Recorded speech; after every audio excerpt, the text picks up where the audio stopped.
Hi guys, welcome to episode number 46 of Fashionpreneur Talk with Gitana Styling Podcast. How are you guys today? How's your fashion business? If you don't know me, this is Sandra speaking. I'm a fashion stylist and business consultant, and this podcast is about having genuine conversations about fashion entrepreneurship and getting your questions answered. If you have any questions, please send them to us at info@gitanastyling.com. If you want to hang out with us, go inside the free Facebook group, Fashion Entrepreneur Club Hangout. Remember, we also have amazing planners and printables to help you build a successful fashion business in our Etsy store, or you can also join our monthly subscription to get one planner a month and revolutionize your business. I'll leave links below, but enough of that. I just want to introduce this amazing guest I have here with me today. Like I said, today's episode number 46, and her name is Stephanie LaFlora. She is a beauty industry trailblazer. She's a serial entrepreneur, and she's the founder of Crownhunt. Crownhunt is a digital marketplace for textured hair built to help existing hair entrepreneurs reach the 65% of the population with textured hair and to get their products, their services, and education. Thank you, Stephanie, so much for being here. Welcome to the podcast. Thank you for having me. Oh, it's my pleasure. I love what you're doing. I love the content that you're sharing, and I wanted to bring you in because there's a big portion of our following that are beauty entrepreneurs, and I know they want to connect with you and they want to know more about what you're doing because it's going to be so helpful for them. So thank you so much for being here. Thank you. No, my pleasure. So tell us, Stephanie, a little bit about your business story, because I find it really cool. Yeah, so my journey with Crownhunt actually began with the hunt for my crown. I was trying to get my hair styled, and I was turned away from 5 or 6 different salons, actually. And at the time, I did not have these beautiful faux locks. I had just a curly afro, and I was going into these different salons, and I was trying to get a wash and blow dry. And I always say all that because people might think that I'm trying to get something that's very unique. I really was not. And in that effort to get my hair styled, I was turned away from all of these different salons and really didn't understand what was happening and why. And I ended up in a conversation with one of the salon owners, and that is when I learned as a consumer that cosmetology schools really did not teach how to style or care for curly and coily hair textures. And I was blown away by that. I really did not know that. And that led me on this journey. I am originally from the tech world. I worked at a data tech company for 10 years before venturing into Crownhunt. And with that in mind, in the startup tech world, when I saw this problem, I immediately thought, wow, there's a product here. There's probably a really big business here. And that led me to having focus groups and conversations with folks in the hair industry and uncovering that there's actually a lot of opportunity within this industry to improve it and make it more inclusive. Totally. And I completely understand because, you know, I am a stylist and I work a lot with fashion shows, and I see that firsthand. We have beautiful models, and it's such a big problem for them to figure out, you know, what to do. And I think it's so needed. So I'm so glad that someone, you know, noticed this and took action. So tell them a little bit more about Crownhunt, because I explained really super quick, but, you know, I'll elaborate, please. Absolutely. So Crownhunt right now is a subscription for hairstylists to get continuing education on the 2 big gaps in the cosmetology school experience. One is curly and coily hairstyling, and the second is business. And so, you know, we're really in support of these entrepreneurs. We think of hair entrepreneurs as some of the most industrious entrepreneurs in our country. They are extremely diverse. They're 91% female, 38% BIPOC. And so we believe that helping these entrepreneurs improve their business, modernize their business, supporting them is something that has tremendous impact on our economy. So that is today. Yeah. And then we're piloting in Denver later this year connecting these educated stylists who are getting this training with local consumers. So the idea is going back to my original problem of not being able to find a stylist that could style my hair. Now we are connecting, we will be connecting stylists who are getting these certifications with consumers who are looking to get their hair styled by people who know what they're doing. Awesome. Awesome. And what do you see happening in the beauty industry when it comes to this, to texture hair? I mean, I think what you're doing is going to definitely open up a whole new, opportunity for people. And like I said, I've been in the situation where I have to help people and I don't know, what to do. I am a wardrobe stylist, but I see how, the models experience this. And obviously regular people, you just share your story and I can't believe, having such a big population, that we're encountering this. So what do you see happening in that space? Yeah, I mean, a lot of change is happening right now. I mean, the real big caveat, the moment of transition was really in 2020. And our country has dramatically changed. Yeah. And really, I won't even say it changed. I will say that a big transformative moment happened in 2020 where, following George Floyd's death, there was a awakening, I think, of what is our culture and what do we want it to be.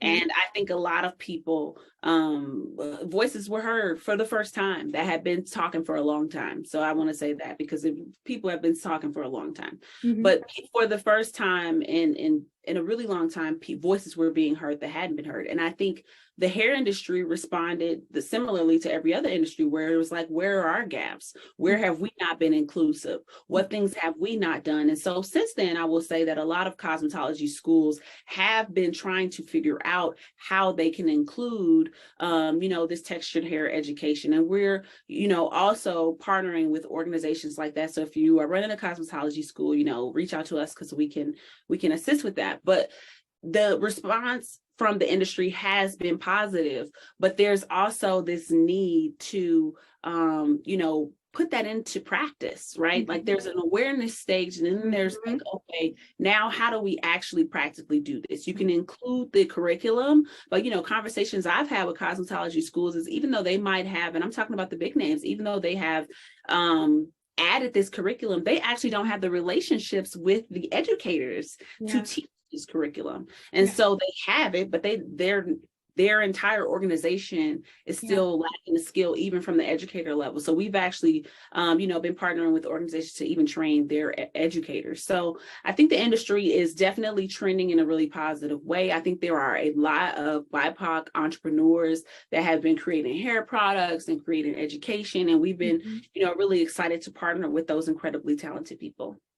That's awesome. And you're being true to your work as an entrepreneur, which is really seeing what's happening out there and taking action, like you said, because it's not just talking, you have to take action and turn it into something actionable, something that people can adapt, can use, so we can actually improve. And you're doing that, which I love, and I support you 100% with that.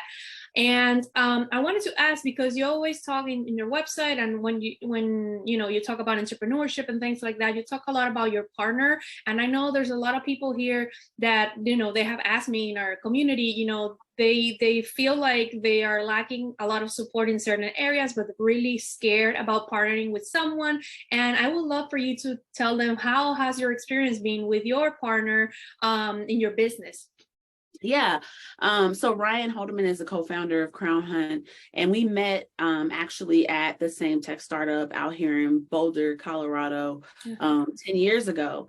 And, I think we have a really shared passion for entrepreneurs, but specifically entrepreneurs of color, and how to bring resources to these people and have them have access to all the things that they should have access to have amazing, thriving businesses. Coming from the tech world, I think we both appreciate really just how many resources are out there. Like if you are in tech, there are so many companies that are excited for you to learn more about your craft. They want to help you. They want to support you. There's so many communities, even minority communities. There's actually a lot of them that have come up in the last few years that are supporting people in the tech industry. And so there's a plethora of resources. But then when you look at other industries, you don't necessarily see that being mirrored. And one of the things that I've noticed, that we both noticed in the hair industry, is that that was something that really just wasn't there. So we have a really shared passion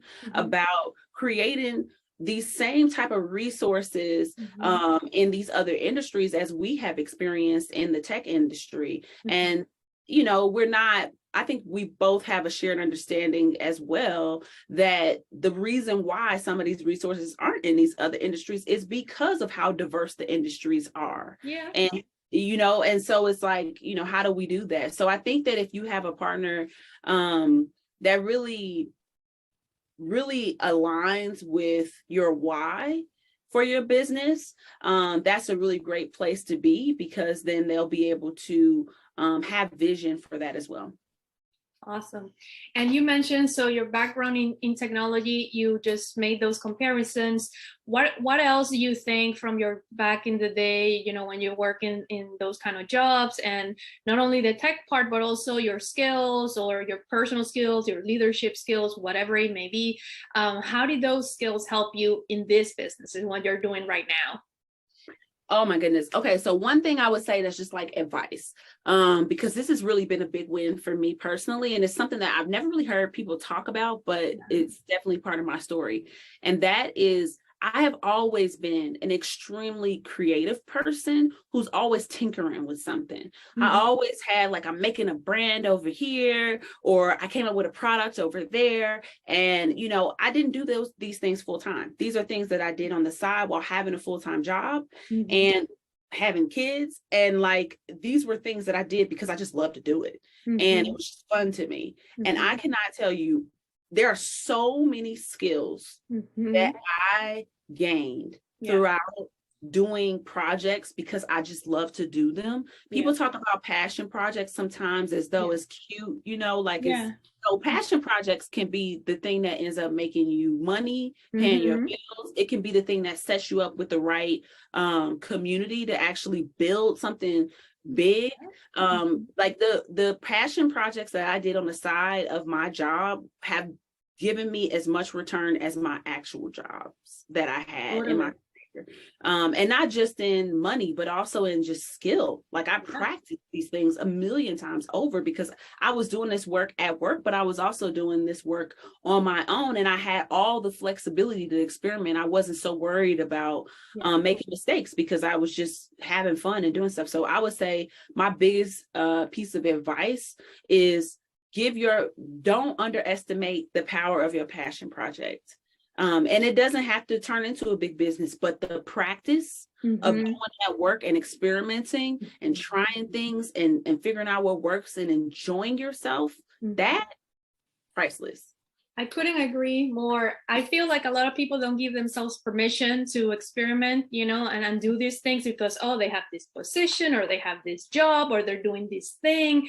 And I agree with you 100%. I remember that I always liked fashion and I always was involved in it somehow, but I went to school for TV production because, you know, I wanted to work on TV. You did too? Awesome. There you go. And I love it. I love writing. I love producing. And then what happened was that as I kept working, you know, in commercials, in TV shows and things like that, I started incorporating fashion into it. Like I started doing wardrobe. I started advising people when they were upset, what should you wear or whatever. But I have to tell you, I was in school and I was modeling. I was at my 9 to 5 and on the weekends, I would freelance with fashion magazines. I can identify so much with what you're saying because I was always, you know, I felt like doing something, I did it. And that's what helped me incorporate that into my 9 to 5, you know, because I had the experience, I had the communications, I had the contacts, all of that stuff. And that's how, and, you know, a lot of people, they feel this passion for doing different things and they don't explore them again because, you know, they're focused on that thing. And I agree with you. It can give you so much. I mean, creativity, connections, money, I mean, you name it, right? And confidence, because and if you confidence, yeah. Again, if you can experiment and try things when the stakes aren't high, exactly, you can actually figure out your formula. Yeah. You can actually, like, I mean, experimentation is huge. It's a really big deal. To have freedom in creating allows you to find that thing in ways that you may not be able to find it if you had all the pressure on you. So yeah, like passion products are huge. And what I did, I created brands. I experimented with you know, how do I sell products? How do I market products? I mean, branding and marketing is my background. And so that's what I'm like the most passionate about. I love creating experiences. I love telling stories. And so experimenting with that over time. And that's what actually allowed me to see like, oh, I can, this translates to so many things. There's so much you can do with that.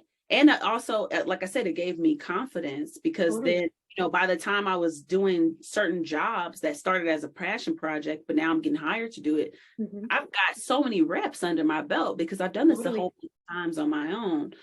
So it's huge. And they all help you in what you're doing right now, like so much. They do.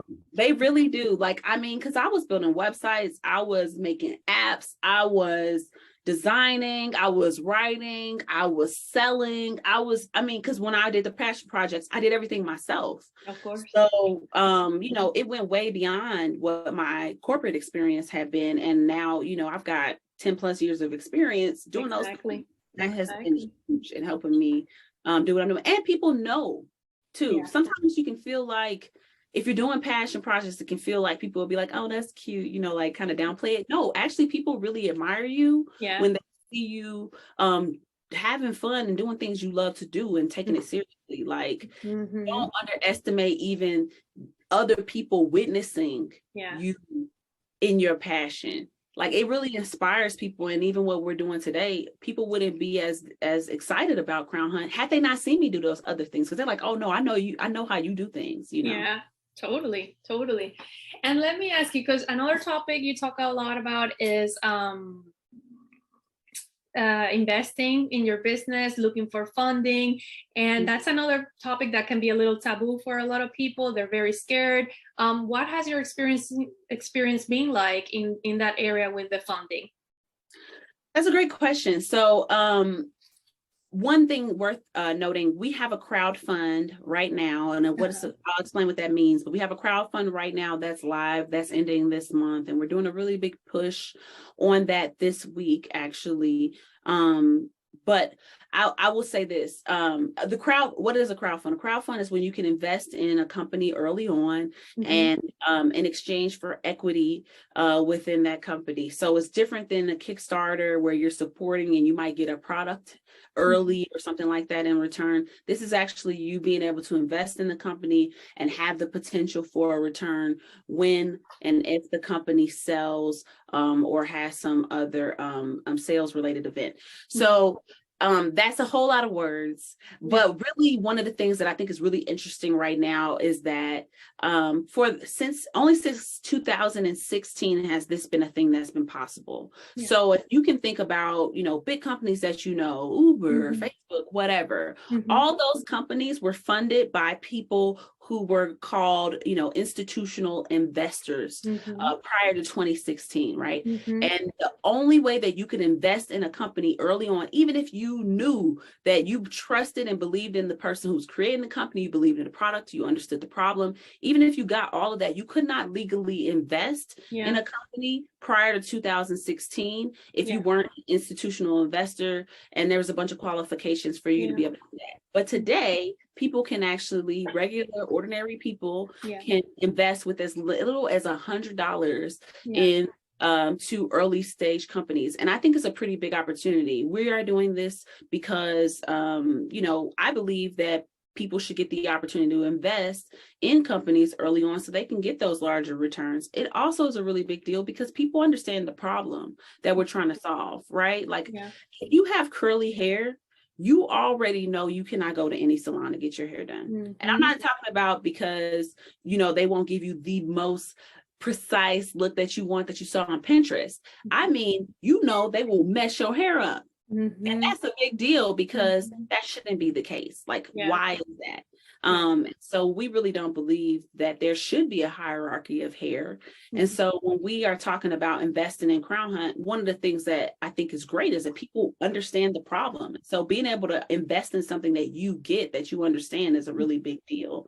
And so it's challenging to raise a company, to raise money. It's different depending on which way you go. Doing the crowdfund, to me, I love to do it, even though it's more work because you're getting smaller investments at a time. So it's a lot of work because you're not getting giant checks. What I love about it, though, is that people understand it and you're connecting with your own audience.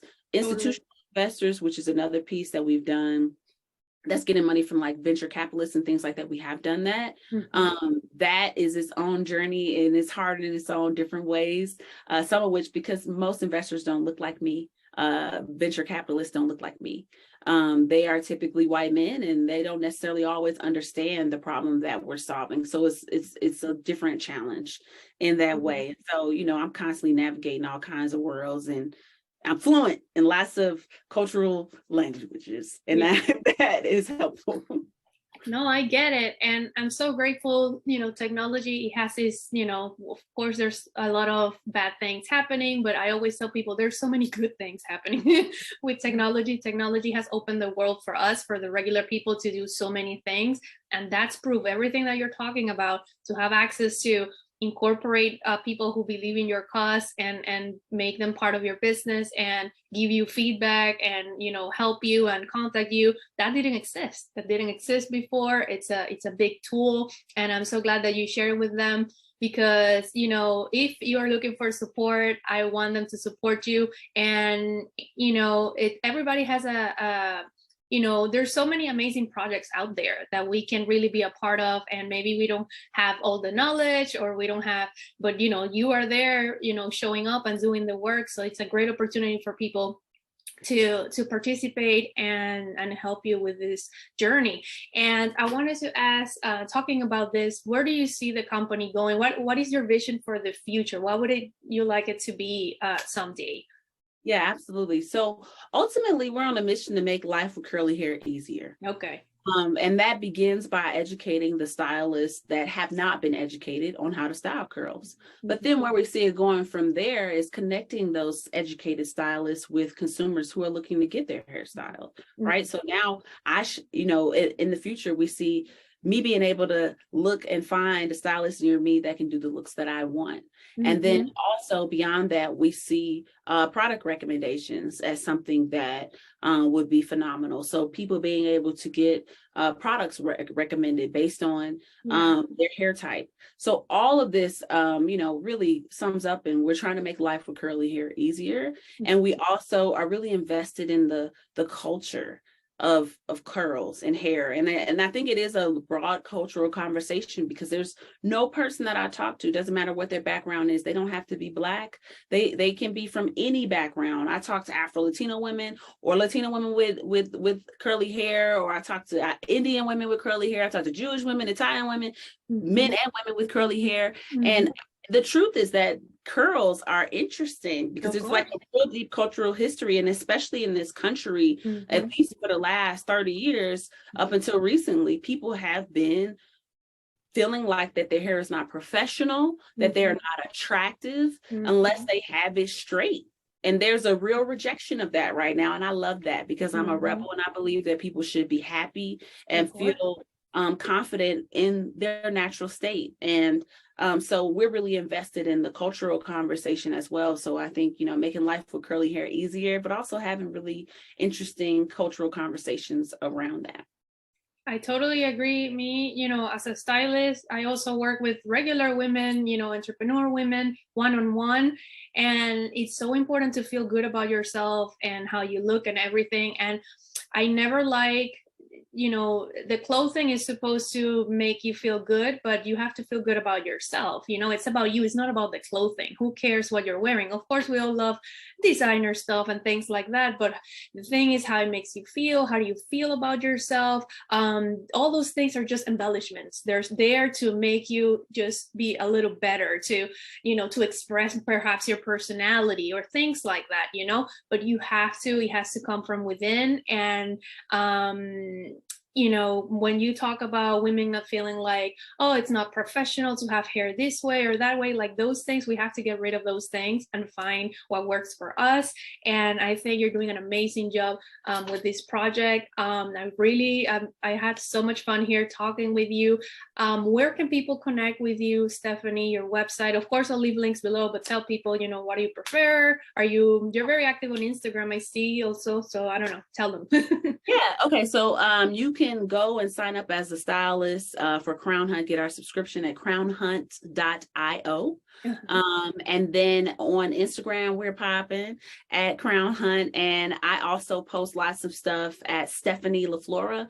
And really what I'm posting is about how to stay encouraged and stay on mission as a person who's on a mission. I'm encouraging myself and I'm encouraging y'all at the same time. That's like what I'm doing on my Instagram, and on Crownhunt, there's plenty of content related to curls and coils. Awesome. Well, thank you, Stephanie. Thank you for being here today. Thank you guys for listening and tuning in. If you want to connect with Stephanie, we'll leave all the links below. If you want to support her, I don't know if the podcast will be out before the crowdfunding, but if not, connect with her on Instagram, so you know when the next stage is coming and you can, support the business in any way you want. Thank you for hanging out with us today. And we just want to wish you an awesome rest of your week, and we will see you guys in the next episode. Okay, thank you so much for having me. Thank you.